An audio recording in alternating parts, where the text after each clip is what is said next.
After deploying warships across key regions, is the US now shifting toward pre-positioning weapons for what comes next?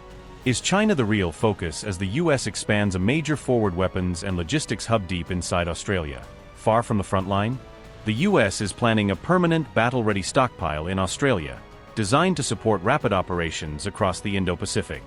Set to become fully operational by 2028, the project has already drawn criticism from Beijing, which calls it a return to Cold War thinking. And is Trump now being linked to a broader shift in US strategy, preparing forces for a potential future confrontation over Taiwan?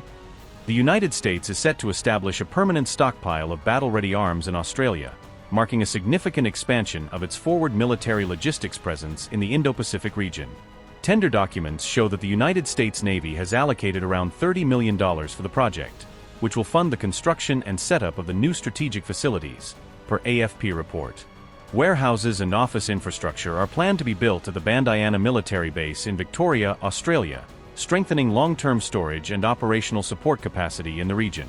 The American stockpile is expected to reach full operational capacity by the year 2028, according to current planning timelines and defense development schedules. Weapons and military equipment will initially be stored in Melbourne before being relocated to the designated long-term facilities at the Bandiana site.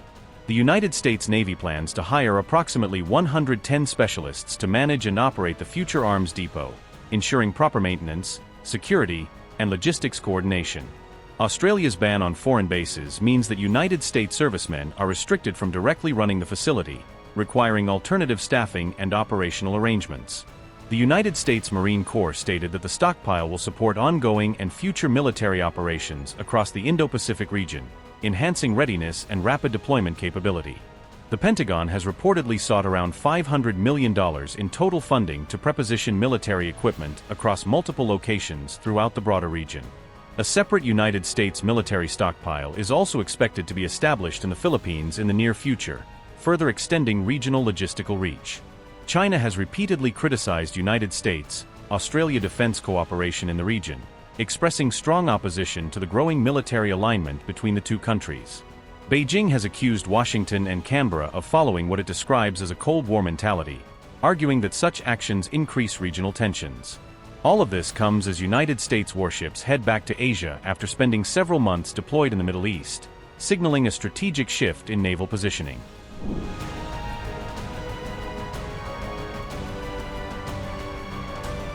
As the US-Iran war winds down, American naval movements are drawing growing attention across the Indo-Pacific region. During the conflict, the Pentagon shifted major military assets to the Middle East, raising concerns among US allies in Asia. That deployment fueled questions about Washington's long-term commitment to maintaining its presence in the Pacific. New military movements now suggest the United States may be turning its focus back toward strategic competition with China. The USS Boxer amphibious assault ship arrived in the South China Sea earlier this month, drawing attention to shifting US military priorities. The warship had originally been expected to support operations connected to the Middle East crisis. Instead, the Boxer was redirected to the Pacific, where it joined American naval forces already operating in the region. Satellite imagery appeared to show the vessel moving toward the northeastern part of the South China Sea. The Boxer carries F-35B stealth fighters, Osprey aircraft, and more than 2,000 Marines, making it a significant force projection platform. Its deployment came as US allies questioned whether the Iran conflict had diverted Washington's focus away from Asia. Meanwhile, the USS Tripoli, one of America's key Pacific amphibious assault ships, remained deployed closer to the Middle East.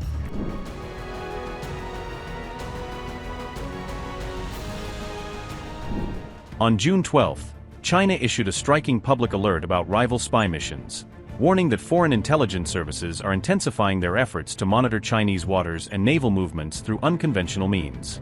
China's Ministry of State Security claimed that overseas spy agencies are deploying so-called spy turtles and fish, marine animals equipped with hidden devices, to infiltrate Chinese waters and quietly snoop on Beijing's maritime environment and military footprint. These claims were laid out in detail in a post on China's popular WeChat social media platform, where the ministry used accessible language and graphics to warn ordinary citizens about alleged foreign spying along the country's vast coastline. According to the ministry, overseas spy agencies have been stealing sensitive maritime data for years using new types of equipment, suggesting a shift from classic human espionage to high-tech and automated tools hidden in the oceans. Beijing alleges that large living marine animals are being deliberately fitted with sophisticated sensors and directed to swim through specific areas, effectively turning them into mobile platforms that can slip into strategic zones without drawing attention.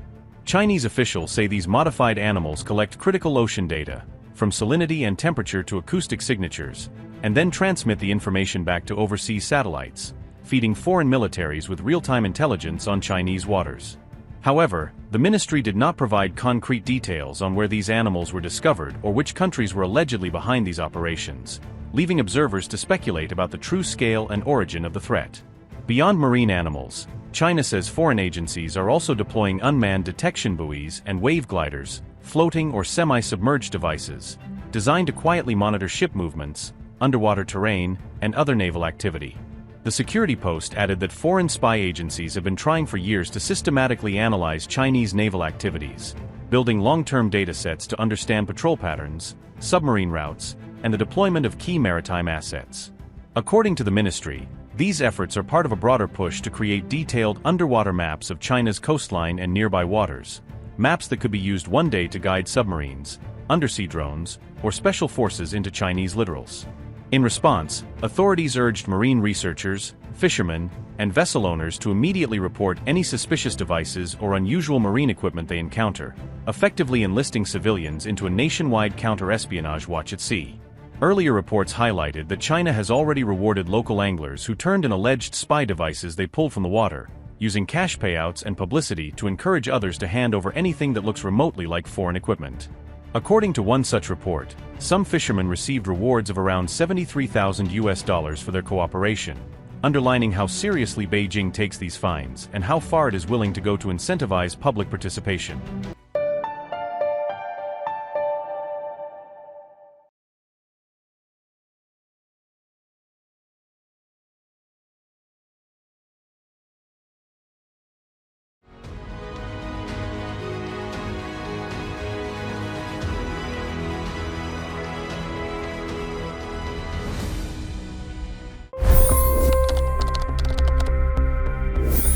$25 crore गरीब गरीबी को परास्त करके बाहर निकले।